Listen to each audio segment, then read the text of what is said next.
JBN, we keep you informed. I am Michelle Jones, and in the news, man shot dead in Maypen Market. A man was shot dead in the Maypen Market in Clarendon on Saturday.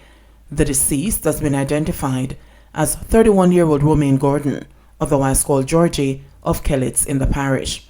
Police reports are that Gordon was at the market about 6:30 p.m. when a loud explosion was heard. Shortly after, he was seen with what appeared to be a gunshot wound. He was assisted to the hospital where he was pronounced dead. Investigations are ongoing. 2 firearms seized in weekend operations. The Falmouth police seized one 9mm pistol with 9 rounds of ammunition during an operation in Market Street, Falmouth, Trelawney on Saturday, September 25. Reports are that about 1 p.m., lawmen were on duty when an abandoned building was searched and the weapon found. No arrest was made in relation to the seizure. Investigations continue. In another operation, one homemade firearm was seized by the police in an operation on 2nd Avenue, Flankers, St. James, also on Saturday. No arrest was made in connection with the seizure. Reports from the Coral Gardens Police are that about 8:30 a.m., a police team conducted an operation in the Flankers community. An abandoned building was searched and the firearm was found. Investigation continues. A high price for freedom. St. Thomas sisters lament unfair justice system. Sisters Raquel Williams and Kadri Nelson, who on Wednesday were both fined $200,000 or 30 days in jail by a St. Thomas Parish Court judge for not wearing a mask, feel they were treated unfairly by the justice system. Williams, who works at a call center, said that their mother had to borrow money to pay the fine. My mother got a loan for $270,000 at the bank. The interest and time span we get to pay it back, which is 3 years. We'll end up repaying $540,000. So we'll be paying $15,000 per month for 3 years, she said. She said that the remainder of the funds to pay the fine came from loans and gifts from family members. Both women were arrested and charged on August 20 for breaches under the Disaster Risk Management Act and were brought before the court on September 22 when the shocking fines of $200,000 were imposed on each of them. Unable to pay the fine right away, the sisters, ages 30 and 23, were taken into custody and kept at the lockup at the Morant Bay police station. The one night we were doing there was like 15 hours in hell. You sure sleeping here with the roaches and the slippers on the ground are rat toys. We couldn't sleep that night. We stayed up the whole night and wait till man for call our mother, Williams said. When we just reached inside of the station and I go around to the holding area, one big woman police there said to us, "Ladies, this is not a place for females. They will come in and leave with infections. Do not under any circumstances sit on the toilet." When we go inside of the cell, the scent lick us first, said Nelson, who has a 2-year-old daughter. The sisters admitted that they were not wearing their mask as required under the DRMA when they were arrested. It was the day before my sister's birthday. We had plans to go out, so we're in Morant Bay about 10 a.m. We went to shave our eyebrows and such. When we came down the stairs from the barber shop, we walked right into the police, Williams said. We took off a mask as we'd take picture upstairs. We'd feel ourselves because we just come from a barber shop. So we'd have a mask in our hand. By the time the police come out of the vehicle, we quickly put on our mask, she added. Williams said that as a call center employee. She's aware of the need to wear a mask and follow the health protocols that have been put in place to prevent the spread of COVID-19. She said that she follows the rules and that her infraction in August is not in keeping with the way she operates. Wearing a mask is a thing for me. It's just that I was taking pictures and did not want to have a mask on my face in the picture, she said. The sisters described last Wednesday's sitting of the St. Thomas Parish Court as heartbreaking. There was a 19-year-old who couldn't come up with the money. We left her there. Her fine was $204,000 because she was also charged for resisting arrest. When she explained, she said she wasn't resisting arrest. She was coming from the doctor and got an injection, and the policeman who was holding her arm where it was tender, so she pulled her hand. She came to court with $20,000 because she wasn't expecting so much fine. She also said she was supposed to leave court and go on a job interview that day, Williams recalled. A staggering $4.6 million was collected in fines at the St. Thomas Parish Court for breaches of the DRMA. The sisters, who had to find $400,000 to secure their freedom, are now left to ponder how they'll find money to ensure they pay off their debts. Chang sees better days ahead as gunmen killed 2 in Granville. Members of the Jamaica Constabulary Force JCF were engaged in an intense gun battle with heavily armed gangsters who went on a shooting and arson rampage, which left 2 men dead and 3 houses torched in Granville during the wee hours of yesterday morning. Another man who was shot and injured in the attack has been admitted at the Falmouth Public General Hospital. The dead men have been identified as 64-year-old Ainsworth Buckner, also known as Lambsbread, and 27-year-old O'Shane Brown, who is better known as Nico, both from Granville. It is still not clear if Buckner, whose body was recovered in one of the 3 houses that were firebombed by the gangsters, was burned to death or died as a result of gunshots, but Brown was said to have been shot dead.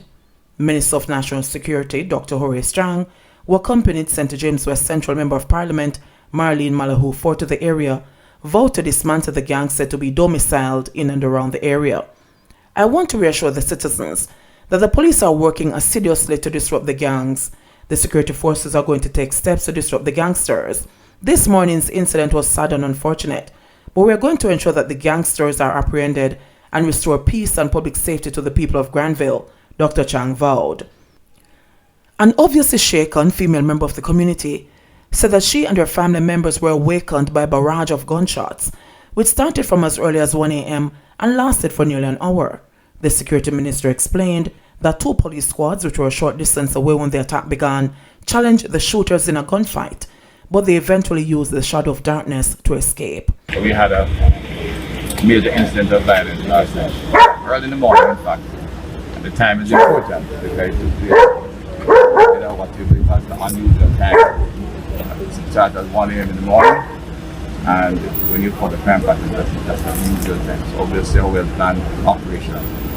And although it was designed to take the police off guard, they were very near.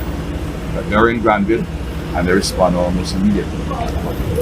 At that hour of the morning in darkness, and men with high-powered weapons, the police had to be careful while in fact engaging them. So, if an average citizen got killed in this road, we would have had a different picture from it. And the police responded well, engaged the criminals, and we were able to remove them from the scene, but we did lose 2 officers in Granville, and the gentleman who was burned inside the house. That's right, he was shot as well, and a young man was shot by the criminals.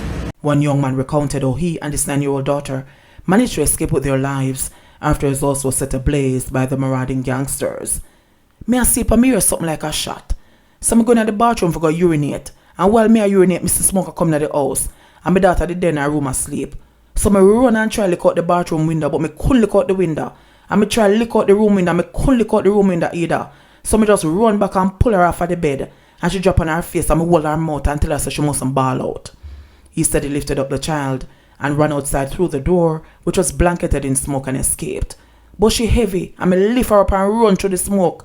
I reach at the doorway, me see the next house under fire, my house under fire. The smoke killed me, I couldn't go back inside. So I tear down the fence and escape through and come up our next yard here so.